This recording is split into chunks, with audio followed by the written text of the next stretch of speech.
आसमान उस सुबह साफ और नीला था।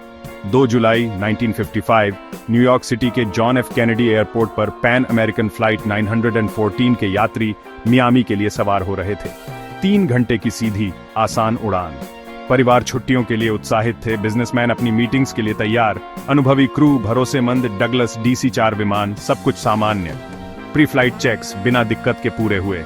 इंजन की गड़गड़ाहट, उम्मीद की आवाज। प्लेन रनवे पर पहुंचा, टेकोनफ के लिए क्लियरेंस मिला। पायलट की आवाज शांत थी। प्लेन ने उड़ान भरी और सुबह के आसमान में चढ़ गया। लेकिन ये आखिरी बार था जब किसी ने फ्लाइट 914 को देखा या सुना। जैसे ही प्लेन बादलों में गायब हुआ, वो बस डिपार्चर बोर्ड पर एक और फ्लाइट बन गया। अटलांटिक महासागर के ऊपर कुछ बहुत गलत हो गया। प्लेन रडार स्क्रीन से गायब हो गया, एक पल में जैसे हवा में घुल गया। कोई डिस्ट्रेस कॉल नहीं, कोई चेतावनी नहीं। एयर ट्रैफिक कंट्रोलर्स ने बार बार संपर्क की कोशिश की, लेकिन हर बार जवाब में सिर्फ डरावनी चुप्पी मिली। सर्च और रेस्क्यू टीमें जुट गईं। कोस्ट गार्ड के जहाज और विमान फ्लाइट पाथ पर भेजे गए। उन्होंने मलबा, ओनियल स्लिक, लाइफ राफ्ट, कुछ भी ढूंढने की कोशिश की, लेकिन कुछ नहीं मिला। जैसे आसमान ने उस विमान को पूरी तरह निगल लिया हो, बिना कोई सुराग छोड़े। दिन हफ्तों में बदल गए और खोज में कोई सुराग नहीं मिला। यात्रियों और क्रू के परिवार असहनीय अनिश्चितता में फंस गए। उनकी उम्मीद धीरे धीरे मायूसी में बदल गई। दुनिया के सामने एक डरावना सवाल था। 61 लोगों वाला इतना बड़ा विमान आखिर कैसे हवा में गायब हो सकता है? उस सुबह एयरपोर्ट पर माहौल जोश और उम्मीद से भरा था। यात्री अपने सबसे अच्छे कपड़े पहनकर आए थे। बच्चे खिड़कियों से बाहर झांक रहे थे। परिवार अलविदा कह रहे थे। फ्लाइट 914 के 57 यात्री कुछ छुट्टियों पर, कुछ रिश्तेदारों से मिलने जा रहे थे। 4 लोगों का क्रू अनुभवी पेशेवरों की टीम थी। फ्लाइट अटेंडेंट मुस्कान के साथ स्वागत कर रही थी। उन्होंने ये रूट अनगिनत बार उड़ाया था। सब कुछ सामान्य था। मौसम की भविष्यवाणी उड़ान के लिए एकदम सही थी। बोर्डिंग पूरी हुई, केबिन का दरवाजा बंद हुआ। फ्लाइट अटेंडेंट ने सेफ्टी डेमोन्स्ट्रेशन किया। यात्री सीट बेल्ट बांधकर लगेज रखकर बैठ गए। इंजन की धीमी आवाज तेज गड़गड़ाहट में बदल गई। प्लेन धीरे धीरे रनवे की तरफ बढ़ा। छोटी छोटी गोल खिड़कियों से यात्री ग्राउंड क्रू को अलविदा कहते देख सकते थे। ये वो नजारा था जो दुनिया भर के एयरपोर्ट्स पर रोजाना दोहराया जाता है। पायलट ने थ्रॉटल आगे बढ़ाया। प्लेन तेजी से आगे बढ़ा, फिर हल्के झुकाव के साथ हवा में उठ गया। न्यूयॉर्क शहर नीचे छोटा होता गया। सड़कों और इमारतों का मिनिएचर नक्शा बन गया। प्लेन ऊपर ऊपर चढ़ता गया, फ्लोरिडा की ओर बढ़ा। सीट बेल्ट साइन बंद हुआ। यात्री रिलैक्स होने लगे।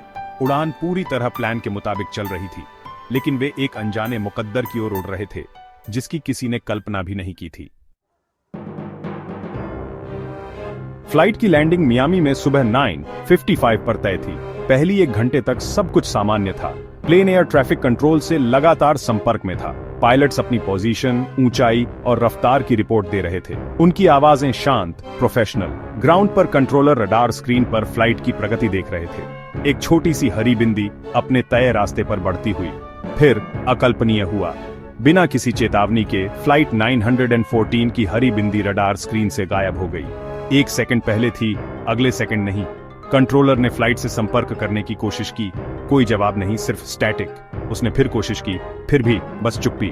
कंट्रोल सेंटर में चिंता फैल गई। दूसरे कंट्रोलर्स ने अलग अलग फ्रीक्वेंसी पर संपर्क करने की कोशिश की। आसपास के दूसरे विमानों से पूछा, हर बार जवाब एक ही नहीं। मिसिंग एयरक्राफ्ट के लिए तय सभी प्रोटोकॉल तुरंत शुरू हो गए। सर्च लगभग तुरंत शुरू हो गया। यूएस कोस्ट गार्ड ने बड़ा सर्च और रेस्क्यू ऑपरेशन शुरू किया। जहाज और विमान न्यूयॉर्क और फ्लोरिडा के बीच अटलांटिक महासागर के विशाल इलाके में भेजे गए। कई दिनों तक टीमें बिना थके, उम्मीद और मौसम से लड़ती रहीं, लेकिन उन्हें कुछ नहीं मिला। जैसे फ्लाइट 914 कभी थी ही नहीं। आधिकारिक जांच शुरू हुई, लेकिन न मलबा था, न चश्मदीद, न कोई सुराग। फाइल आखिरकार बंद कर दी गई।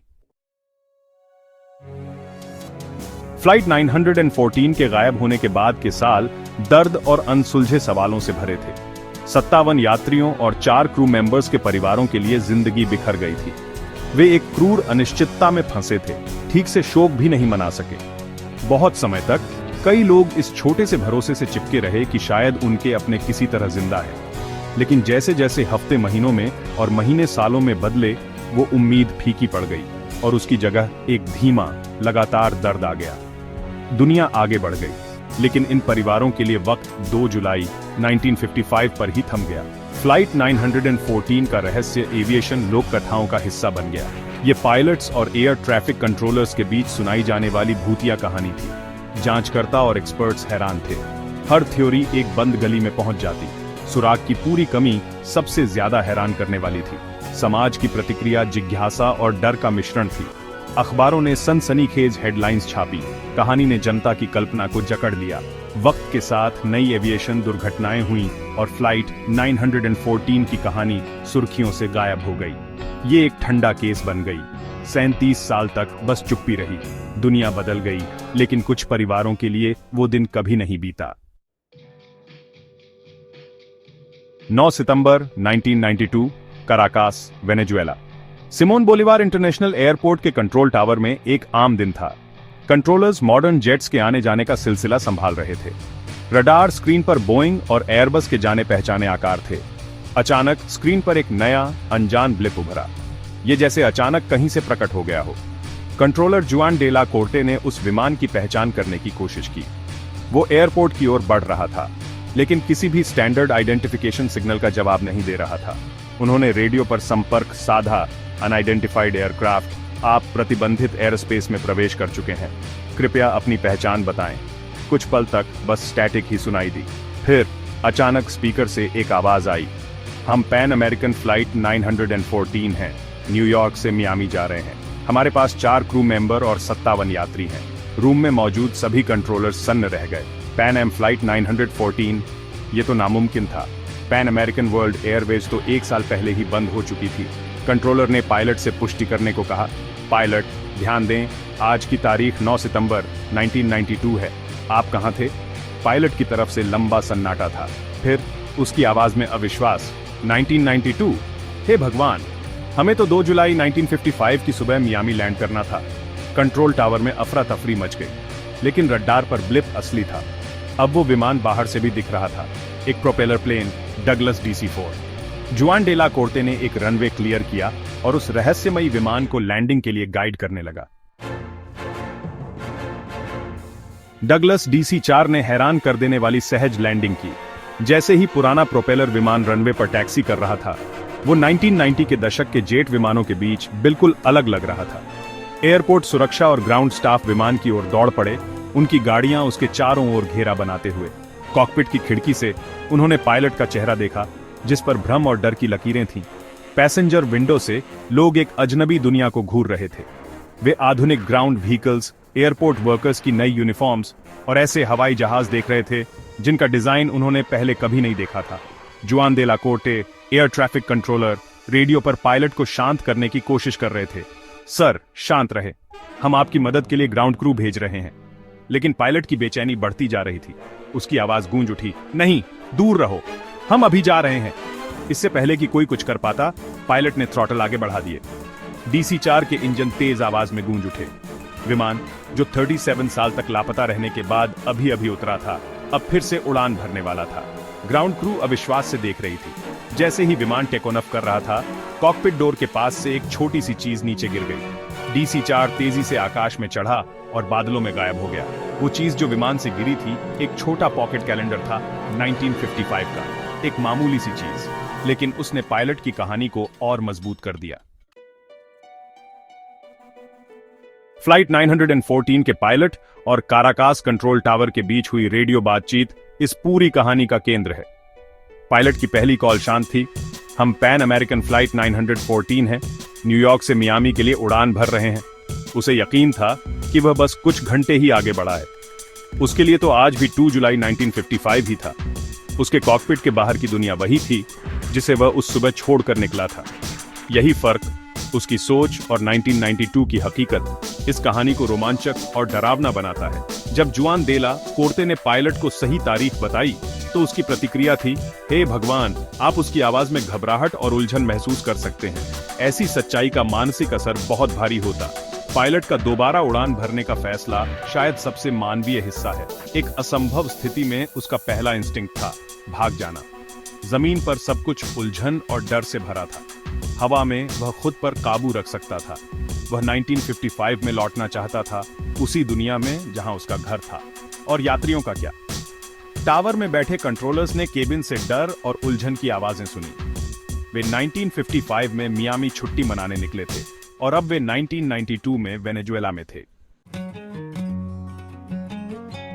फ्लाइट 914 के दोबारा गायब होने के बाद वेनेजुएला के अधिकारियों के सामने एक अजीब सी स्थिति थी। उनके पास कई गवाह थे, controllers, ground crew, security staff. सभी ने एक जैसी बात देखी। एक पुराना डगलस DC-4 विमान उतरा और फिर उड़ गया। सभी ने पायलट की घबराई हुई रेडियो कॉल्स सुनी। उनके पास रडार डेटा था जिसमें विमान कहीं से अचानक प्रकट होता दिखा और फिर अचानक गायब हो गया। और सबसे अहम, उनके पास 1955 का पॉकेट कैलेंडर था। यह सब कुछ ऐसा था मानो कोई असाधारण घटना घटी हो। यह कहानी मीडिया की सुर्खियां बन गई। क्या यह किसी टाइम वॉर्प का सबूत था? वैज्ञानिकों और विशेषज्ञों से सलाह ली गई। ज्यादातर ने इस घटना को नामुमकिन बताया, भौतिकी के नियमों के खिलाफ। लेकिन जैसे जैसे जांच आगे बढ़ी, इस कहानी में दरारें दिखने लगी। फ्लाइट 914 की कहानी सबसे पहले टैबलॉइड अखबारों, खासकर वीकली वर्ल्ड न्यूज ने छापी। जब गंभीर पत्रकारों और एविएशन इतिहासकारों ने तथ्यों की जांच की, तो सब जगह दीवारें खड़ी मिली। पैन अमेरिकन एयरवेज या सरकारी रिकॉर्ड्स में 1955 में फ्लाइट 914 के गायब होने का कोई जिक्र नहीं था। मुख्य गवाहों जैसे कंट्रोलर जुआन दे ला कोर्टे के नाम भी कहीं दर्ज नहीं थे। पूरी कहानी मानो रेत की नींव पर खड़ी थी। तो क्या यह सब एक धोखा था, एक चालाकी से गढ़ी गई कहानी जो अखबार बेचने के लिए बनाई गई थी? यही सबसे तार्किक जवाब लगता है। अब हम एक ऐसे मोड़ पर हैं जहां एक रोमांचक कहानी और ठोस सबूतों की कमी के बीच फंसे हुए हैं। एक तरफ हमारे पास घटना का विस्तृत विवरण है, तारीख, फ्लाइट नंबर, यात्रियों की संख्या, काराकास में नाटकीय लैंडिंग, 1955 का कैलेंडर। ये पूरी कहानी है जिसमें सस्पेंस और भावना भरी हुई है। ये विचार कि एक विमान समय में दरार से निकलकर गायब हो सकता है, डरावना भी है और अद्भुत भी। दूसरी तरफ हमारे पास तथ्य जांच की सच्चाई है। इस कहानी के समर्थन में कोई आधिकारिक रिकॉर्ड नहीं है। पैन एम के अपने रिकॉर्ड्स में भी इसका कोई जिक्र नहीं है। तर्क और सबूत के हिसाब से देखें तो नतीजा साफ है। फ्लाइट 914 की कहानी कल्पना है। ये एक शानदार किस्सा है, लेकिन किस्सा ही है। लेकिन ऐसी कहानी की ताकत सिर्फ तथ्यों से कहीं आगे जाती है। ये उस सामूहिक इच्छा को छूती है जो एक ऐसे रहस्य की तलाश में है जो आज के तर्क और विज्ञान के युग में भी अनसुलझा रहे। फ्लाइट 914 की कहानी इन सवालों को हमारी दुनिया में लाकर खड़ा कर देती है, मानो वे सच में घटी हों। इसीलिए तमाम सबूतों के बावजूद लोग इस कहानी को सुनते, साझा करते और उस पर यकीन करते रहते हैं। एक टाइम ट्रैवलिंग घोस्ट प्लेन पर विश्वास करना एक सीधी सादी अखबारी चाल से ज्यादा रोमांचक है। तो आखिर में आप क्या सोचते हैं? क्या आप सबूत मांगते हैं या रहस्य में डूबना पसंद करते हैं? फ्लाइट 914 का सच शायद समय के साथ खो गया, या शायद कभी था ही नहीं। अब बस एक सवाल बचता है, आप क्या मानते?